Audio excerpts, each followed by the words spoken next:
E aí, pessoal, beleza? A gente está aqui no quarto CucaCast. Hoje a gente vai falar com o famoso Moa. Famoso é por conta de vocês, tá? Vai ser famoso a partir de agora, né, amor? Famoso a partir de agora, tá? Muito obrigado. Amor, a ideia hoje é conversar contigo, então, trazer um pouco da tua experiência aí de vivência, que a gente sabe que tu também não é natural de Blumenau. O Mais perguntou, tá, mas o Moa é da onde? É paulista? Eu falei assim, olha, é uma mistura. Eu acho que ele veio da Bahia, morou um tempo em São Paulo e veio pra cá, né? Tem uma bagagem de vida aí bem grande. A gente, cada vez que eu vou lá no Moa, é um aprendizado, né? Tem um monte de história aí pra contar. E é trazer um pouco dessa tua vivência aí de como é que tu veio parar aqui, né? Eu tenho algumas frases do Moa que ele falou pra mim que me marcou. Uma delas é: porra, você não sabe a beleza que vocês têm aqui na região, né? O verde que ele chega na janela, abre, vê aquele verdão, e lá em São Paulo não tinha isso, né, Moa? Olhava edifício, olhava aquele céu sempre nublado, né? Verdade. Mas a ideia é a gente conversar aí, tu passar um pouco aí da tua vivência aí, falar um pouco sobre investimento aí, como é que a gente pode ficar rico também. Se tu quiser começar se apresentando, falar teu nome, natural da onde, quanto tempo tá em Blumenau, o que você está fazendo da vida hoje? Bom, meu nome é Moacir, né? Vocês já me apresentaram. E a questão de Blumenau, na realidade, foi que uma certa fase da minha vida eu precisei de arranjar um lugar para morar, né? E eu escolhi Santa Catarina para vir morar, para vir viver, né? E isso daí calhou numa época que eu já tinha me aposentado e eu fiz, vamos dizer assim, tinha encerrado um ciclo. Vai falando que eu vou ligar o ar, que eu já tô sono. Esse ciclo ele se encerrou com família, divórcio, se encerrou com aposentadoria precoce. Eu me aposentei com 47 anos. Bem novo. E eu acabei vindo para Santa Catarina. Montei um esquema com um ex-cunhado meu e a gente queria trabalhar em Joinville, porque Joinville era o polo industrial da época, né? Isso daí foi na década de 2000, mais ou menos, 2000, 2001. E, curiosamente, a gente começou a trabalhar em Gaspar. E de Gaspar, a gente acabou arranjando um cliente em Blumenau. E, originalmente, eu passava mais ou menos uns 2, 3 dias aqui em Blumenau e 27 dias em São Paulo. Quando a equação inverteu, que eu estava passando 3 semanas aqui em Blumenau e 1 semana em São Paulo, aí eu fechei o boteco lá em São Paulo e abri uma sucursal aqui. E não saí mais. Então, eu estou aqui desde 2002, né? Já me considero Catarina, né? Eu tenho já minha carteirinha de barriga verde, eu tenho um filho. E você já não pode mais, vamos dizer assim, me deportar daqui, porque eu já sou puro de origem, né? Uhum. E, Mo, a tua formação, né, é engenheiro eletricista, né? Não engenheiro elétrico, porque não é um peixe elétrico, né? Não é um peixe elétrico, sim. E nem tomou energético, né? E tu sempre foi engenheiro eletricista, né? De formação, trabalhou aí com De 20 formação. e poucos anos, ele comandava uma equipe aí de uma galera, né, Mo? Na realidade, eu me formei precoce, né? Me formei com 21 anos eu já era formado. Eu entrei relativamente cedo na faculdade e eu tinha uma dificuldade, porque a minha cara era assim, uma cara de muito jovem. O pessoal nem acreditava que eu era engenheiro. Então eu tive que, durante muito tempo, deixar barba para parecer mais velho. Hoje é o contrário, né? Hoje a gente deixa a barba para parecer mais novo. Eu não sei se funciona, tá? Mas a ideia é essa. Todo mundo de barba aqui, né? Mas a carreira de engenheiro, ela já passou, né? Eu trabalhei como engenheiro praticamente 30 anos e a formação de engenheiro é uma formação que eu considero assim a mais holística possível, porque uma vez você formado em engenheiro, você sai para tudo. Uhum. Né? Não tem medo, né? Não tem medo da matemática. Não é matemática, você não tem medo de fazer as coisas, né? Engenheiro faz. Uhum. Né? Hoje não, hoje o pessoal mais compra do que faz, né? Uhum. Não? Sim. E de lá, quando tu veio para Blumenau, tu já veio numa outra função já de administrador, já de consultor, né? Eu vivenciei várias épocas, né? Eu fica até, vamos dizer assim, estranho começar a falar com vocês, porque vocês são muito jovens, mas eu peguei a parte, por exemplo, da qualidade na sua origem, da parte do japonês que veio para implantar os primeiros programas de qualidade aqui no Brasil, né? Hoje, qualidade, os processos de ISO já estão mais do que, vamos dizer assim, conhecidos. Quando eu estava no final de carreira, o pessoal da indústria, eles começaram a implementar um projeto trainee.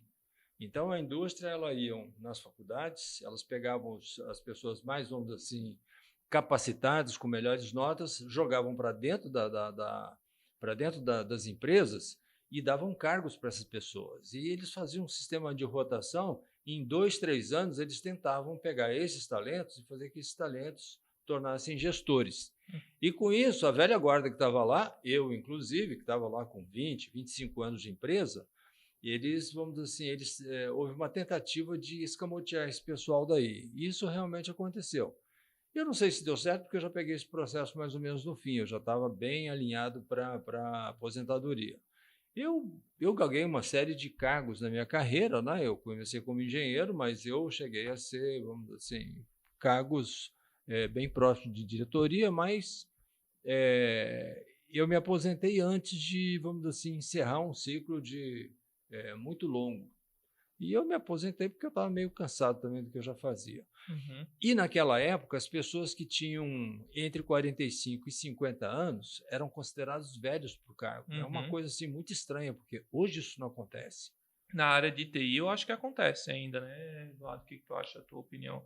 Talvez a área operacional, né? A área de liderança e gestão já... não, aí não, mas eu digo na área operacional, tipo, tenho quase 40.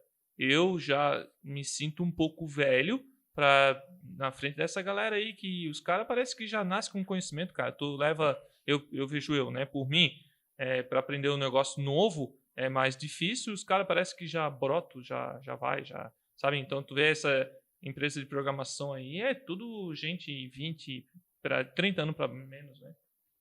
No operacional, na direção a gente já vê um pessoal mais que já tem um pouco mais de vivência até, né?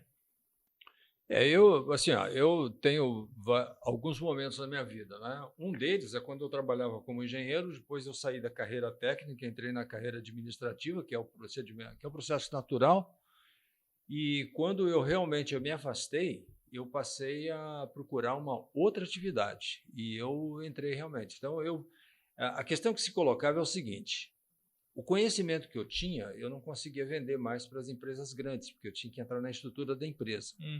Então, eu era pessoa já, vamos dizer assim, com bastante experiência, mas já era o perfil que as empresas não queriam mais.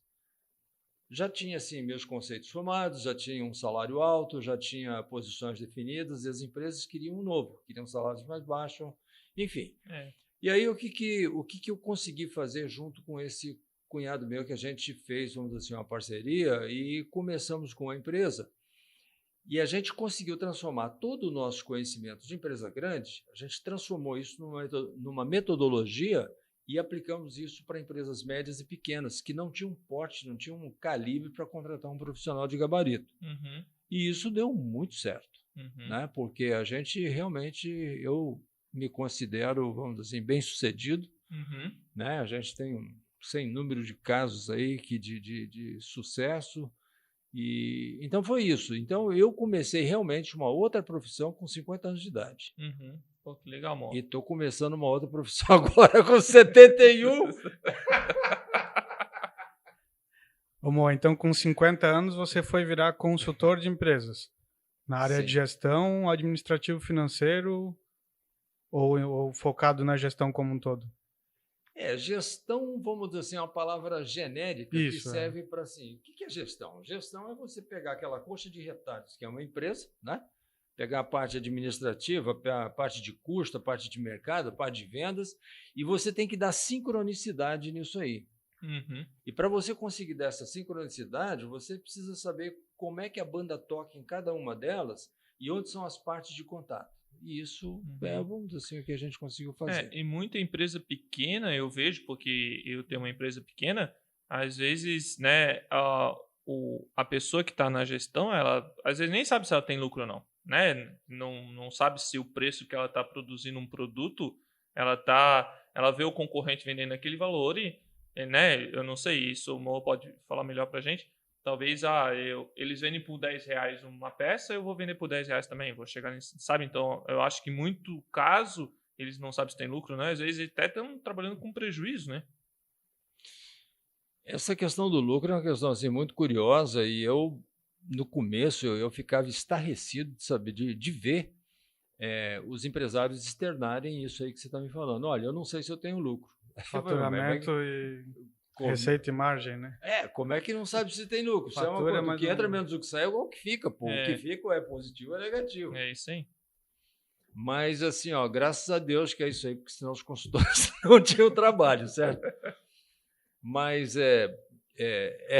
realmente muito curioso e o que mais, vamos dizer assim, me marcou é que os conceitos de gestão das empresas grandes e das empresas pequenas, eles são os mesmos. Uhum. Apenas que as competências necessárias para cada uma das empresas, quando é uma empresa grande, você contrata profissionais com as competências específicas. Na empresa pequena, não. É que nem um som 3 em 1. É tudo ali, é tudo com o dono. Uhum. E é muito difícil você ter um dono multifunção. Uhum. Então, o que acontece com as empresas no Brasil, que é muito, vamos dizer assim, comum, é o dono tem uma habilidade, ele sabe fazer alguma coisa, ou ele tem uma habilidade qualquer, ele joga dinheiro e constrói uma empresa com aquela habilidade. No primeiro movimento de crescimento, ele começa a se perder, porque a gestão da empresa ela não está focada exclusivamente na habilidade que ele tem. Uhum. E aí ele se ferra. Essa é, vamos dizer assim, o grande problema dos pequenos, né? Uhum. E um grande problema que eu vejo que eu tinha já na minha empresa é de não delegar, né? De ficar tudo concentrado numa pessoa. Então, por exemplo, quando eu comecei a empresa, começou eu e o Michael. Aí a gente contratou uma moça para o financeiro. Aí eu tinha que delegar as coisas para o financeiro. Eu tinha que passar para ela faturar, eu tinha que passar a conta do banco para ela conferir, sabe? Então a gente fica um pouco receoso, será que a pessoa vai fazer tão bem quanto eu faço? Pô, faz até melhor, sabe? Porque ela, na função dela, concentrada na função dela, ela tem o dia inteiro para fazer aquilo. E ela faz, sabe, com perfeição. E às vezes muito acontece porque a minha família também é de empresa pequena. E eu vejo assim, tudo ficava ou com a minha mãe ou com o meu padrasto, né? Então, assim, aquela função era ele só que fazia. E se ele ficava doente, ninguém fazia. Ninguém tinha nem senha do banco, não tinha nada. E até para crescer, eu acho que é mais difícil, assim, né, amor? Porque não consegue exponenciar sendo quando não delega, né? E conforme a gente foi crescendo, eu fui perdendo um pouco isso. Até teve um funcionário que a gente contratou e ele chegou para mim e falou, pô, bicho, tu tem que delegar, cara. Senão a gente não vai conseguir fazer. Aí foi onde eu comecei a deixar as coisas acontecerem. Tanto que quando eu me acidentei, que eu fiquei 15 dias fora, a empresa continuou sozinha. Sabe? Não precisa do dono ali para funcionar. Eu vejo muito aqui na empresa, aqui na região, né? O pessoal parece que não delega tanto. Parece que nem tu falou, tem um cara que é muito bom nisso, só ele que faz e onde às vezes começa a se perder, né? Essa questão da delegação, né, Jairo, é uma questão, isso pode ser aprendido, tá? Inclusive, a parte da confiança, você ter ou não confiança nas pessoas, as empresas elas têm que funcionar apesar da confiança. Uhum. Você não precisa ter confiança numa pessoa porque ela funciona. Você já imaginou se o dono do banco, se o Amador Aguiar, dono do Bradesco, tivesse que checar o dinheiro do caixa para ver se o caixa lá estava roubando ou não? A empresa ela tem que ser gerenciada através de processos. Uhum. Esses processos que vão te dizer se as coisas estão andando bem ou não. O delegar é fundamental, porque se você não delegar, você tem uma capacidade máxima você tem uma quantidade finita de horas que você está disponível no dia. É isso aí. Acabou. Se você não delegar, você vai ficar limitado a essa quantidade de horas. É um tanto, depois desse tanto não cresce mais, porque não consegue. Existe uma regra aí que diz que uma pessoa consegue se relacionar no máximo com 8 pessoas, né? Se dirigir e determinar para 8 pessoas, né? Esse mais ou menos é um padrãozão aí. E tem algumas teorias de estrutura flat em que todo mundo tem uma grande capacidade de autonomia, mas daí já são estilos gerenciais diferentes, né? Uhum. Mas é isso aí. Agora, as empresas, elas são assim... a melhor forma de você crescer e de você aprender é você atuar nessa parte empresarial, entendeu? Porque você é obrigado a puxar as informações de tudo quanto é lugar que existe, porque você tem que atuar de uma forma que a empresa ela dê certo. Né? E isso faz com que a gente se mantenha permanentemente mobilizado e tenha que juntar material, sabe-se lá Deus na onde, né? E hoje em dia com a internet, hoje tudo bem sabe que é informação. O Moa, ele é um cara que, pô, tudo, ele tem um negócio lá, eu vou falar, ele tem um banco de dados de notícia do Estadão, que todo dia ele pega as matérias, ele indexa de alguma forma dele lá, ele desenvolveu um método de indexar, então, ele quer falar sobre, sei lá, criptomoedas, né, Moa? Ele vai lá, digita lá, ele acha as matérias que saiu do Estadão lá e, pô, tem um banco de dados de notícia lá que é uma loucura. E a forma de trabalhar e de indexar. Algumas coisas do Mo eu já copiei, assim, de trabalhar, né? De me organizar. Mas algumas não, porque eu vou falar também. Mas tu pagou a consultoria? Pois é, isso daí, olha, tem royalty nessa história, né? Um dia eu fui pedalar com o Mo, né? A gente pedalava bastante junto, e daí ele falou que ele levava, sei lá, 1,8 litros de água. Eu falei, pô, mas 1,8 litros... Essa história eu já conheci. Não, eu tomo 100 ml a cada 28 minutos. Eu, porra, não é 100 ml a cada 28 minutos. Mas era uma coisa assim, mais ou menos. Não, você abordou uma coisa interessante aí, é o seguinte, com o advento da internet, o fato de você poder pesquisar e o acesso a bancos de dados ser tão, vamos dizer assim, farto, isso é uma coisa boa desde que você saiba usar. Então, muita informação é que nem areia na praia. Você tem bilhões de grãos, mas vai achar os grãozinhos branquinhos que você quer, você não consegue. E eu consegui ler uma coisa que eu gosto, por exemplo, eu gosto de ler jornal. Né? E eu me interesso por assuntos os mais diferentes possíveis. Eu me interesso por assuntos, por exemplo, do cosmos, tudo quanto é planeta, a parte de astronomia, eu me interesso por assunto de dinheiro. Esse é dos que a gente... e eu me interesso por assuntos vivenciais. Hoje, o que estou me interessando muito são assuntos do envelhecimento, até porque a gente parou de morrer, e nós temos que saber o que nós vamos fazer pelos próximos 20 anos. Porque, pô, é uma carcaça de 20 anos que vai existir num mundo que está em uma transformação brutal. Então, eu estou com 70, mais 20 vai para 90. O que eu vou fazer desses 20 anos? Eu tenho que saber o que existe de apoio, para que a gente pode manter a cabeça útil, né? Útil, ágil. E há muitos anos que eu consigo fazer download de artigos. Então, eu sou assinante de um jornal, é um jornal de grande circulação no país, é o Estadão, e normalmente eu faço, à medida que eu vou lendo o jornal, eu já vou fazendo download dos artigos que me interessam. Então, por exemplo, eu faço uns 15 downloads por dia. Ao longo de 15 anos, todo dia, isso aí eu devo ter mais ou menos uns 100 mil títulos, que o próprio título, quando a gente batiza o título e ainda coloca algumas palavras-chave que interessam, isso daí dá um banco de dados brutal. E hoje eu consigo, por exemplo, se eu tiver que fazer uma palestra sobre qualquer tema, eu consigo gerar uma palestra em 2 horas, eu tenho uma palestra completa.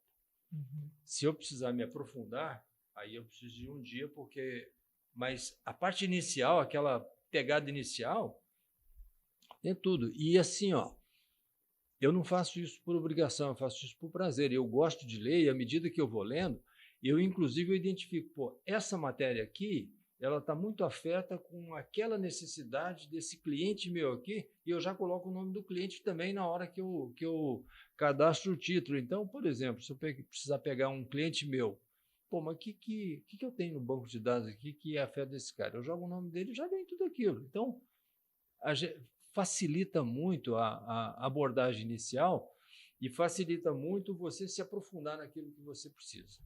O legal do Mo é que ele tem né, que nem a gente já falou, 70 anos aí, bem vividos aí, tem uma bagagem tudo, tem um bem vividos não, tem um entre tapas e beijos aí, certo?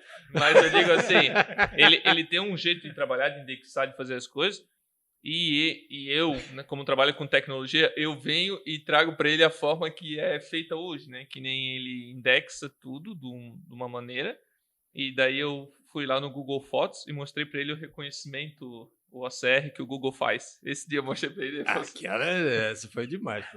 Ele falou assim, não. Aí, e ele faz OCR também nos textos. Então eu peguei um exemplo, né? A gente viu um apartamento para comprar. E daí eu tinha tirado uma foto lá do interfone onde estava escrito zelador, mas escrito com uma letra cursiva mesmo, zelador e um celular. Eu vi um apartamento para vender, eu pensei, não, vou negociar direto com o cara. Como tira muita foto com o meu celular, eu fui lá no Google e digitei zelador. E apareceu lá a foto que eu tinha tirado com o telefone do zelador. E daí eu peguei e mostrei pro Moa. Ô Moa, vamos... Ele tinha uma foto de cartão de visita, várias fotos, né, Moa? Lembra? Vamos procurar o nome desse hotel aqui, ó. E digitamos lá e apareceu. E, Moa, não, eu não acredito. Tava indignado, porque a tecnologia, né, como traz isso, e como ela é, de certo ponto, até, não vou dizer invasivo, né? Tem muita gente que tem muito medo com isso, mas ela vem para facilitar, mas a gente até fica preocupado, porra, até onde que ela vai, né? Até onde que tem acesso a isso tudo, né? Vamos dizer assim, eu me considero privilegiado por existir no contemporâneo, né? Porque, por exemplo, como eu sou assim um arquivista compulsório, se eu tivesse que carregar em material físico tudo que eu gerei, eu estava lenhado.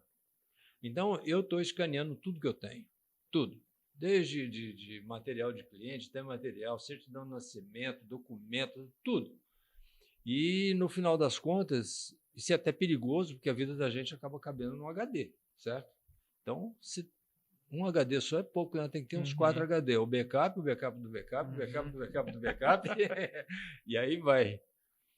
Mas é isso aí. Outra coisa boa também, que vamos assim, que eu considero que eu consegui nessa vida foi manter um arquivo fotográfico desde que eu me entendo por gente. Então, eu tenho imagens, por exemplo, dos meus avós, tenho imagens dos meus pais, tenho imagens da minha infância, tenho imagens de tudo que eu fiz nessa vida aí. Juntando tudo aquilo que foi escaneado, mais as imagens que hoje eu estou gerando, eu devo ter um banquinho de dados meu, da minha vida, e estou de umas 40, 50 mil fotos. Porra. E eu estou aprendendo Photoshop porque o pessoal que fazia Photoshop para mim já não faz mais, porque é o pessoal que trabalhava comigo, hoje ninguém trabalha mais comigo, então eu tenho que fazer sozinho mesmo. Então estou aprendendo Photoshop, mas é assim, é muito prazeroso.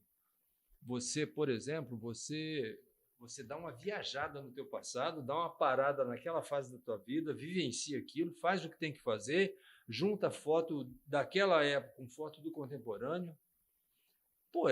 Assim, é muito pirante. Foto de filho, eu tenho 2 filhas, né, e mais um filho que são muito defasados no tempo. Então, eu consigo pegar as fotos de criança de um, juntar com a foto de criança do outro, com foto de criança quando eu era criança, juntar um monte de crianças de várias gerações. E isso tudo coisas, vamos dizer assim, que me dizem respeito. Isso não é coisa para mostrar para ninguém. Né? São memórias tuas, né? Não adianta ficar mostrando para os outros, porque é coisa que remete às tuas memórias, né? Isso. E assim, e não adianta também você ficar muito no passado, porque a gente vive no presente, né? E esse presente é muito doido. Cá entre nós é muito aquela doido. frase que diz que excesso de passado é a depressão, né? E excesso de futuro é a ansiedade. Então tem que saber dosar, né? Ir pro passado, mas não ficar lá.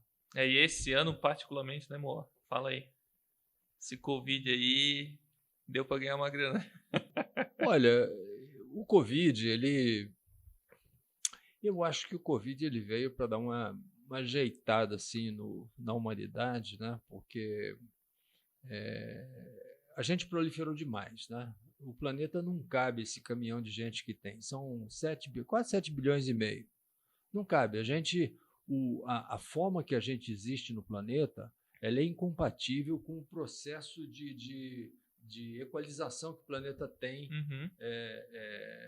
Não é compatível. A gente gera lixo demais, a gente descarta tudo, a gente extrai muito, imagina tudo que a gente está extraindo, a gente está espalhando pelo mundo aí.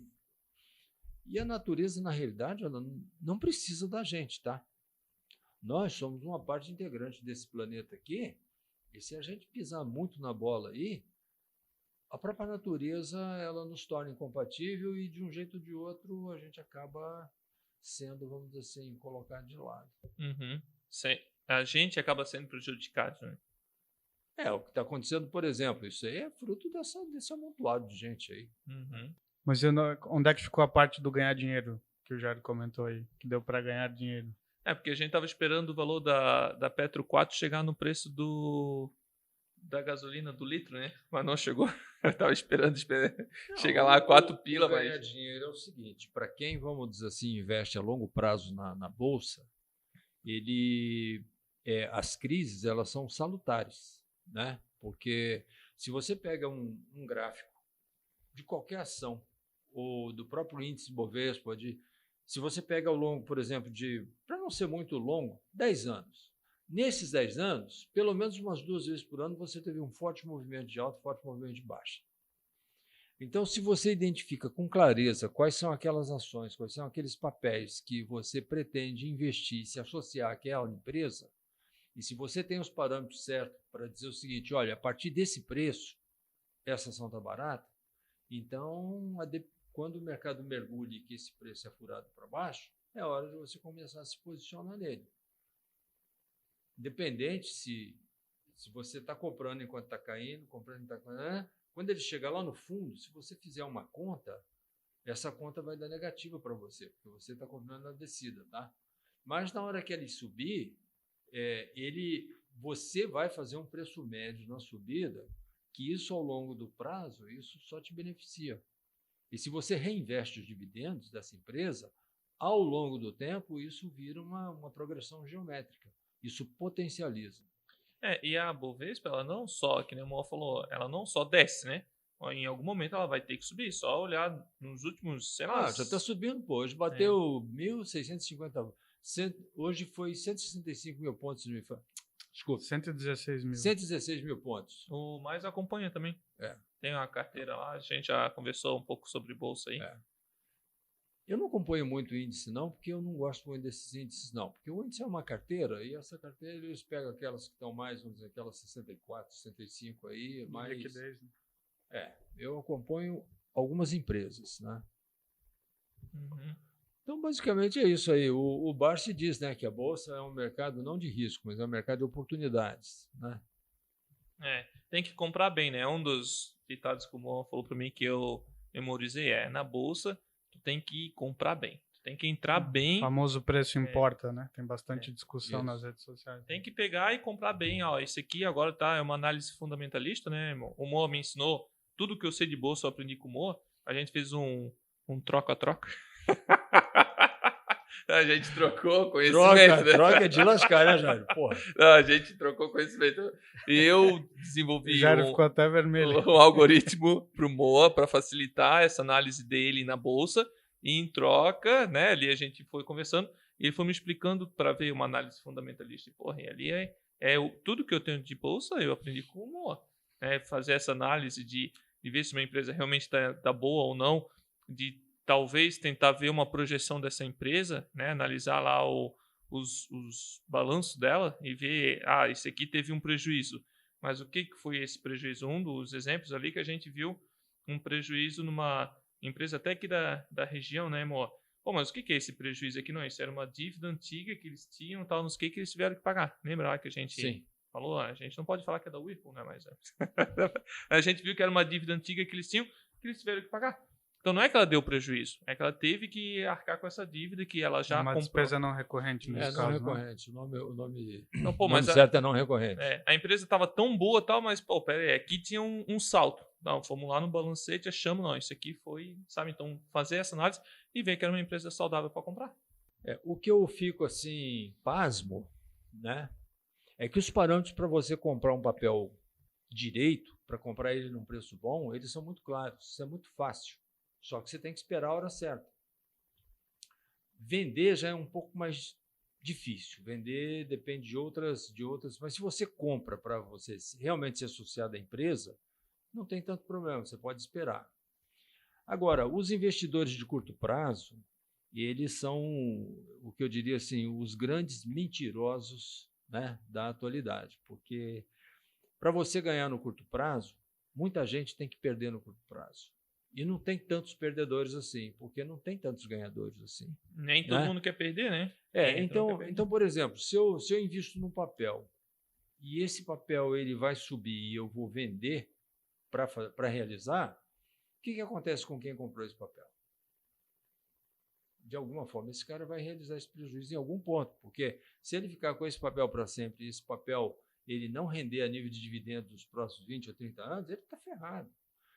Então, esse movimento de curto prazo é um movimento de cassino, é um movimento de que, para mim ganhar, muita gente tem que perder e a banca sempre ganha. E a banca, no caso, é a B3. Né? Se você fizer uma análise, por exemplo, de quanto de dinheiro se paga de corretagem, é uma baba de dinheiro. Esse dinheiro sai do mercado todos os dias. Até uma briga que as corretoras têm, né? Apesar de zerar as taxas para a maioria dos produtos, eles ganham dinheiro na quantidade de movimentos que são feitos, né?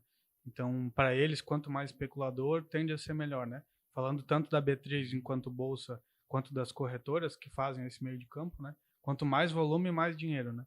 Indiferente se a pessoa vai ganhar ou perder, eles vão acabar ganhando. Eles sempre ganham, né, amor? Eles ganham na compra e ganham na venda, né? A corretagem. A corretagem é o seguinte, isso está mudando hoje porque como está entrando muita pessoa física e, vamos dizer assim, a concorrência começou a ficar muito pesada, eles estão deixando de comprar para manter a clientela. Mas, vamos dizer assim, de uns 3 anos para trás, se pagava 0,3% de cada negociação. Então, é 0,3% de quem compra e 0,3% de quem vende. Esse 0,3%, em média, dá vamos botar em 0,5%. Em 20 bilhões de reais que são negociados num dia, 0,5% dá 100 milhões. Isso é o que sai por dia de corretagem. Isso é insustentável. Porra, é muito dinheiro. Aí, se você vê a quantidade de dividendos que as empresas pagam durante o ano, se você fizer a conta certinha, de repente empata a quantidade de dividendos com a quantidade de corretagem. Então, imagina, o cara que trabalha, que aplica no curto prazo, ele tem que ganhar o dinheiro de quem está perdendo e ainda tem que ganhar o dinheiro para pagar toda essa máquina que faz girar a B3. Uhum. Então, não tem, assim, a quantidade de perdedores é muito grande para bancar uma quantidade pequena de ganhadores. Falam em 90-10, né? Se não for maior. Se não é 95-5. É 95,5. Mas isso para day trade, Day trade, né? Mas até não só day trade, porque que nem o Moa falou, o cara entra na bolsa achando que ele vai ficar rico e tal, não sei o quê. Muita gente entra e perde. Porque para alguém fazer, né, ganhar alguma coisa, tem alguém perdendo. Então muita gente acaba ou comprando errado, ou vendendo antes da hora, ou pegando um dinheiro de curto prazo e botando, e não tendo tempo para esperar, que nem o que aconteceu agora no Covid que eu vi. Muita gente, né? Eu não vou falar tipo por mim, né? Porque eu não tinha dinheiro aplicado na bolsa. Mas muita gente botou um dinheiro de curto prazo, alguma coisa assim, e chegou, deu aquele negócio, caiu tudo, o cara foi lá e tirou fora. Aí ele realizou o prejuízo. Quando ele pegou e assinou eu tenho o dinheiro que eu comprei em Bitcoin. Quando estava na alta, e caiu. E daí a minha mulher perguntou... Bitcoin? Tu não vai vender? Sim, se eu vender agora, eu tô assinando o atestado de que eu perdi. É o mão de alface. Aí eu peguei e assim deixei. E agora ele subiu de volta. Bitcoin, por exemplo, se tem uma máquina que solta dinheiro aí através de Bitcoin, eu mudo de calçada, certo? Bitcoin é muito louco. Isso aí não é. Bitcoin me lembra do pessoal que foi lá para o Paraguai porque a energia elétrica era barata para montar um monte de máquina para garimpar Bitcoin. Isso aí. Tem vários artigos que falam que ele está servindo como um ativo de segurança, de hedge, para melhor que ouro já. Então tem bastante gente que está fazendo essa correlação Bitcoin-ouro. E aí no Twitter, né, onde eu acompanho, tem esse duelo de opiniões aí, de gente já indo para Bitcoins, inclusive grandes instituições financeiras anti o ouro. Essa questão de segurança, de referência, é um negócio assim, muito, muito estranho. Até hoje não me entra muito na cabeça, né? Por exemplo, tudo que acontece a nível de crédito, no final das contas, significa a confiança que você deposita em alguém, né? Então, o que faz você ter confiança num banco, o que faz você ter a confiança no governo, o que faz você ter a confiança no padrão ouro, né? Isso é tudo muito dentro de de uma histeria coletiva e o que é Bitcoin? Se você resolver definir exatamente o que é Bitcoin, você vai ter dificuldade, viu?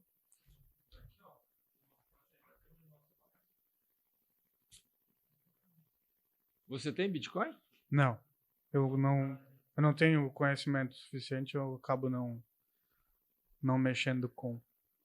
Mas Bitcoin tem bastante lenda, né? Que o cara comprou quando era $1 e hoje ele tá.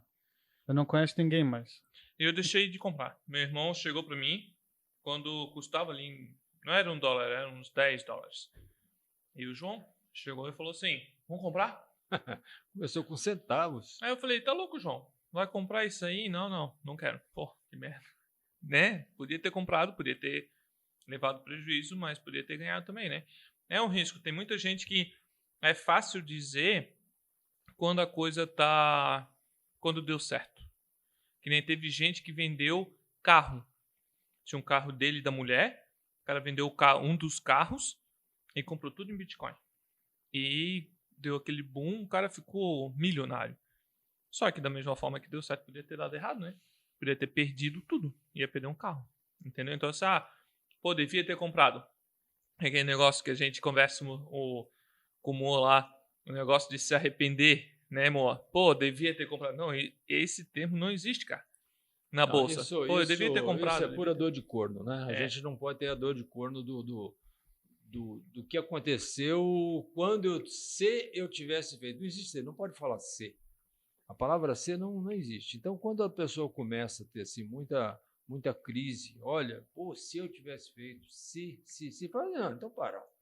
Você está agora nesse momento. Já que você quer realmente dar um passo na tua vida, o que você vai fazer para o próximo ano? Então faça.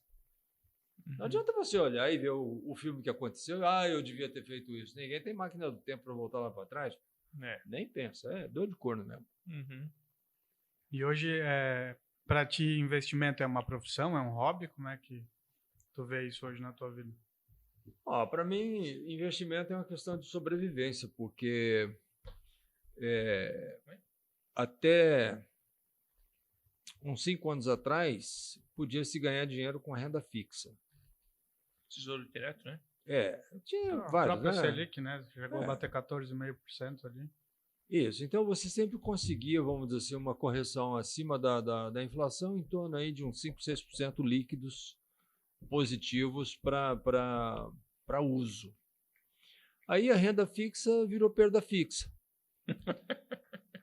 E aí, veja bem, então se você passar a gastar o dinheiro que você tem, você vai gastar o patrimônio. E gastar o patrimônio, chega uma hora que o patrimônio acaba. Então você tem que fazer renda desse patrimônio. E a única renda hoje que eu considero disponível no Brasil vamos dizer assim, você se associar com empresas que são bem-sucedidas. Existem alguns fundos imobiliários também que são bem-sucedidos, né? Por exemplo, pessoal aí que tem apartamentos para alugar, tal, etc. Isso daí é uma encheção de saco danado. O cara gasta uma nota preta com advogado para tirar inquilino que não paga, inadimplência, depois tem que reformar porque os caras detonam tudo. Melhor escolher um fundo imobiliário dentro do perfil que ele considera adequado e entra lá, pô. Né? Não precisa cobrar aluguel, não precisa nada. Nada. Pinga todo mês lá. Eu estava discutindo com um amigo meu essa semana e fazendo uma comparação sobre trabalhar com menos de 20k mês na bolsa, comparado com o investimento em fundo imobiliário, justamente por causa das taxas atreladas, né? Tanto a taxa de performance quanto a taxa de administração. E quando eu compro dos fundos imobiliários. Isso. E quando todo fundo, né? Ou a maioria deles tem essa política de cobrança, seja de ação, de fundo de imóveis. E quando eu trabalho diretamente com ação, não atrelada a um fundo, eu não tenho esse custo, né? Obviamente eu não vou ter talvez a mesma performance que um fundo. E aí a gente chegou na conclusão que para diversificar é muito interessante, mas tem que levar em consideração, né, colocar isso na conta, não dá para comparar um com o outro, se não levar em consideração as taxas. Tu chega a calcular isso nesse nível de detalhe para entender isso? Eu chego e, assim, eu invisto num fundo imobiliário que eu particularmente estou muito puto da vida com as contas que eu fiz, porque uma das grandes sacanagens que eles fazem é cobrar uma taxa de administração que é indexada em cima do valor total do fundo. Então, eles não ganham em cima do rendimento do fundo. Mais entrada, mais ganho, né? Se entrar mais gente, mais dinheiro novo, mais aumenta dinheiro o volume. novo, mais ganham, mas não você como cotista, né? Então, por exemplo, um fundo, mas a taxa de administração é baixa, é 1,5% ao ano, mas é 1,5% do volume total. sobre o volume total. Então, é muita grana. É muita grana. E aí eu peguei, no fundo que eu aplico, eu fiz uma conta, eu peguei os últimos 3 anos e peguei todo o rendimento que foi pago aos cotistas e peguei tudo aquilo que saiu a nível de proventos? Não, de proventos não, de taxa de administração. Deu mais ou menos para ele, então praticamente eles ganham a mesma coisa que eles distribuem. Então quem gerencia o fundo leva uma baba de dinheiro e não corre risco. Porque você não tem o poder vamos dizer assim, de resgatar a tua cota. Você tem que vender a tua cota no mercado. E aí ela é precificada, vamos dizer assim, a valor de mercado. E é variável também, né? O pessoal se engana é que fundo de imóveis ele também é variável, né? Tem menos volatilidade que uma ação, por exemplo, mas ele também é variável, né? De manhã está num preço, à tarde está em outro, né? Eu acho que o pessoal também acaba confundindo. Eu estou falando de fundo imobiliário, eu não sei se é o fundo de imóvel que você está falando. O fundo imobiliário sim, mas ele também é variável. Ele também é volátil, porque daqui a pouco tem um ticker lá na B3 e ele varia conforme movimento. O cara que aluga um shopping lá, daqui a pouco saiu ou renegociou o lugar, alguma coisa, vai variar o... Não, tudo bem, só que quando eles fazem, por exemplo, um aporte de capital, eles lançam, por exemplo, vamos aumentar em 10% o patrimônio do fundo. Tal. Eles pegam aqueles 10%, eles precificam aquilo e quem quiser comprar eles vendem aqui. Então, você está investindo um preço que é o equivalente ao valor patrimonial do fundo. Só que uma vez que você comprou, você não pode devolver esse dinheiro. Você tem que negociar isso em bolsa. Aí você vai precificar valor de mercado. Só que eles cobram a taxa de administração em cima do montante todo disso aí. Então, imagina, 1,5% ao ano. Em 10 anos, eles tiraram 15% a nível do patrimônio do fundo. Em 20 anos, tiraram 30%. É muita grana, pô. Então, eu estou pensando seriamente em sair disso aí. É um fundo de tijolo? É um fundo de tijolo, mas ele é baseado em galpões que está dando muito dinheiro, porque hoje em dia tudo e-commerce está em cima de galpões e lajes corporativas, né? Está fora de shopping, fora desse negócio todo aí. Esse fundo está... Um fundo bom, na realidade, eu não perdi dinheiro com ele, eu estou ganhando dinheiro com ele, mas eu fico indignado, eu acho que a cobrança dos valores são abusivos. E eu não me sinto bem assim sendo abusado, essa é a questão. Né? É verdade. Quando tem um troca-troca é bom, né? De conhecimento. Agora, sendo abusado. Ô, amor, quer provar a cuca aqui? Mas tu trouxe 2 sabores igual? Banana com farofa. Não, que cortou no meio. Banana com farofa, não é? Sim, é a mesma cuca. E por que ela tá cortada no meio? Não são 2 sabores iguais, é o mesmo sabor. É. Só que é uma cuca cortada no meio. Por quê? Porque era o que tinha lá pra trazer. Tá. Pensei que ele pensou não. Pra atender o teu desejo, tinha que ser assim, ou esperar a próxima fornada. Me vê metade dessa aqui e a outra metade dessa aqui também. Tipo Chaves, né? Por isso que eu queria perguntar. Cabeça de engenheiro, né? Eu olhei, tá cortado no meio. Que podia ter vindo inteira. Mas por que é o mesmo sabor, né? Eu tenho que perguntar, porque senão eu vou ficar com essa curiosidade aí. Como aí, projetos aí para ano que vem? Vai focar em consultoria? Vai viver de renda passiva? Não, eu estou trabalhando ainda, né? Eu trabalho por 2 motivos. O primeiro, porque eu gosto. O segundo, porque eu preciso. O gostar é muito simples de explicar. Gostar significa, me sinto bem, eu me sinto assim, com prazer de fazer o trabalho que eu faço. O precisar, ele tem uma conotação financeira, porque entra dinheiro, e tem uma conotação de você manter os neurônios lubrificados, tá? Porque se alguém está te pagando para fazer alguma coisa, você tem que se manter competente para para dar conta do recado. Isso significa pesquisar, significa se deslocar, significa... Enfim, você tem que resolver o problema do cliente, tá?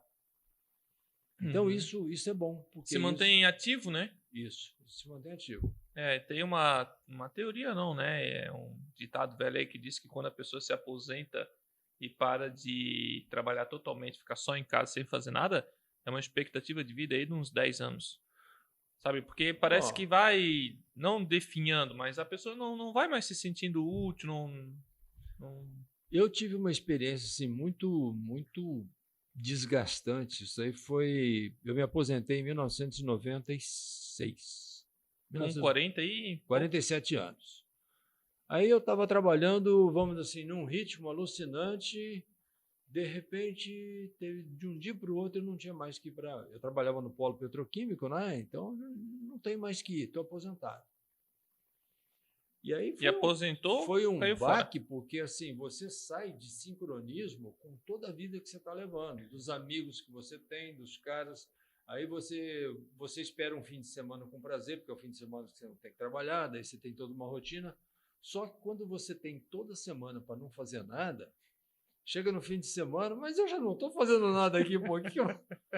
E na minha época, onde eu estava, o pessoal da minha idade ainda estava trabalhando, o pessoal mais jovem também, então você começa vamos dizer assim, a se identificar e se associar e a conviver com pessoas que não estão fazendo nada.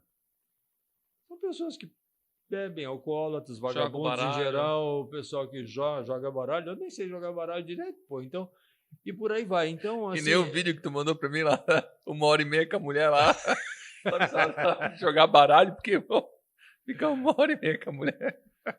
E aí, assim, eu fiquei mais ou menos entre 6 meses e 1 ano numa vida, assim, é como se você entrasse num limbo, entendeu? E você se questiona, pô, para que você serve, né? Para não fazer nada? Mas não fazer nada é muito ruim. Uhum. Então, hoje eu já não considero o não fazer nada, porque hoje eu tenho um monte de atividades, né? Então, hoje eu posso parar de trabalhar na consultoria e eu tenho uma série de atividades paralelas que dá continuidade no que eu estou fazendo, com mais tempo. Dá para melhorar a corrida, o pedal, dá para focar um pouco mais na bolsa, dá para habilitar um pouco mais, né? Fazer umas comidinhas especial. Né? E assim, o fato de você ter tempo, você desenvolve novas habilidades, né? Eu, por exemplo, eu aprendi a cozinhar nos últimos 5 anos. Então, agora é que eu estou cozinhando para valer mesmo. Mas assim, que foi até um espanto, né? Porque normalmente comer a própria comida é um desastre, né, velho? Não, mas eu já comi. A comida do bom é boa. A gente teve uma reunião um dia lá da negócio da bolsa e já ficamos no jantar lá. A batata, né? Batata com... O que era, amor? Com linguiça? Porra, era boa. Porra, sério, foi aprovado. Aí ele falou, não, depois ele falou, é uma experiência nova, né, comida e tal. Aí nós éramos os cobaia lá, mas tava bom. Eu acho que já estamos com 53 minutos aí. O tempo passa rápido, né, amor? Passa rápido. Conversa boa, o tempo boa. Né? Tu tem mais alguma coisa que tu queira pontuar aí? Passar aí...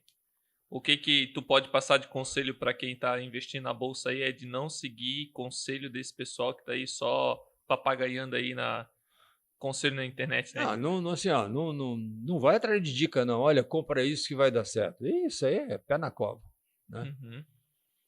Eu acho que a pessoa ela tem que focar assim, em se associar com as empresas, tem que procurar ver a rentabilidade que isso vai ter e não pode ter pressa. O problema é o seguinte, que as pessoas hoje elas têm uma urgência muito grande, querem que as coisas aconteçam imediatamente. Só que a vida, com a expectativa de vida que a gente tem, normalmente uma pessoa sadia, né, em Santa Catarina, vai morrer lá pelos 90 anos de idade. Uhum.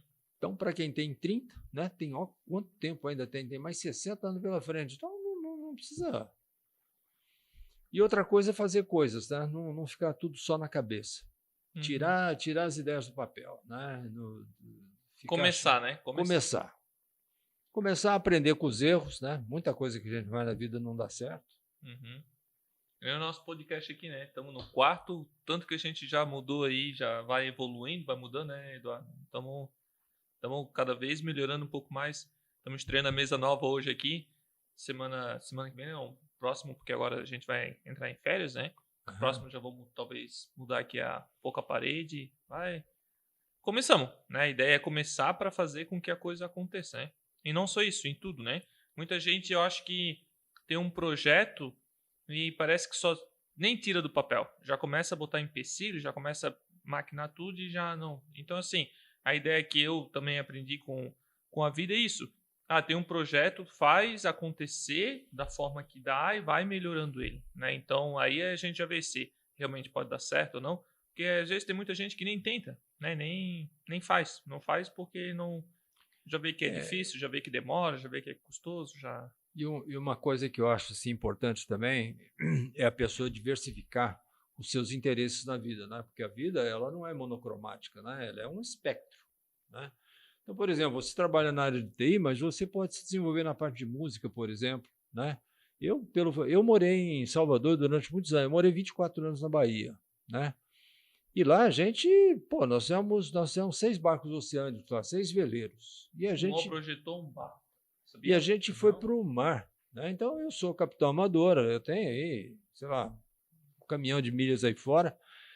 E isso, ele te dá uma outra visão da vida, que você sai fora desse dia a dia do ganhar dinheiro, do fazer, do trabalhar, você passa a encarar a tua existência de uma forma assim mais completa, né? Você sai daquela coisa, olha, eu vou trabalhar para ter dinheiro, para poder comprar, para poder ser, para poder ter, etc. Quando você pode ter uma vivência muito forte numa área, vamos dizer assim, completamente paralela. Uhum. Né? Você pode desenvolver uma arte, você pode desenvolver, imergir na literatura, você pode... Enfim, você pode desenvolver pesquisa, você pode ir para o campo, né? Fazer um trabalho experimental de agricultura, tem tanta coisa, assim, não ficar muito focado só naquela tua atividade, atividade principal, naquela atividade que você vive dela, por exemplo. Você pode abrir algumas variantes para descobrir o potencial realmente do teu ser, né? Para que você serve nessa vida? Uhum. Né? Eu faço bastante coisa ao mesmo tempo, né, amor? Você faz. Você faz até demais. E é devedor de um monte delas também. O amor falou assim, bicho, tu pedala, tu tem família, tu estuda, tava fazendo mestrado, tu tem empresa, tu faz isso, tu faz aquilo. Ele falou assim, alguma coisa vai sobrar. E vai ser eu, quer ver como vai ser? Quer falar alguma coisa aí pra gente encerrar mais? Não, acho que foi bem produtivo o papo. Não sei, Mo, tu quer deixar teus contatos, o site da empresa, ou quer deixar alguma rede social pro pessoal te encontrar? Não quero deixar contato meu, não. Tudo bom, eu espero que isso aí, eu espero que essa nossa conversa sirva de sei lá, sirva de base para alguém pensar e refletir alguma coisa, para isso que serve. É aquele negócio, né, moça? Se eu conseguir fazer uma pessoa pensar, né, ou melhorar em algum sentido, já valeu, já tá tudo certo, né? É reflexão, né? Para que realmente que a gente serve, né? Uhum. Então é isso aí. E assim, o grande ganho que eu acho que a pessoa pode ter é ela desenvolver atividades paralelas, tá? Ela não ficar muito estereotipada numa coisa só. Uhum. Né? É isso legal, aí. amor. Obrigado pela presença aí. Trazer esse conhecimento pra gente aí quando eu falei pro Mais, eu falei, vamos trazer um cara aqui que sabe de tudo, né, cara? Cada vez que eu vou lá, ele fala do negócio e tem tudo uma metodologia e faz e... que nem o Moa falou que até o negócio do barco é legal, porque tudo que ele fez do planejamento do barco, a construção, a execução, tudo se assemelha muito a uma empresa, né, Moa? Que nem tu falou lá que desde o projeto, ele teve que gerir as coisas tudo e é como se fosse uma empresa. Então, muito conhecimento do barco tu pode utilizar, por exemplo, numa gestão de uma empresa. Sabe? Então, cada vez que eu vou lá é uma aula aí de tudo que ele tem na cabeça aí. O legal é a gente tentar gravar um pouco mais isso e externalizar e deixar aí registrado pro... Daqui, sei lá, uns 100, 200 anos, alguém ainda vê a gente e fala, E acaba tudo na cerveja depois, né? Não, legal, amor. Mas a parte boa. Obrigado aí pela presença aí e acreditar no nosso podcast também aí, trazer um pouco teu Eu que agradeço aí, espero ter conseguido contribuir com alguma coisa. Tá? Beleza, amor. Beleza? Valeu, amor. Obrigado. Ok, um abraço a todos.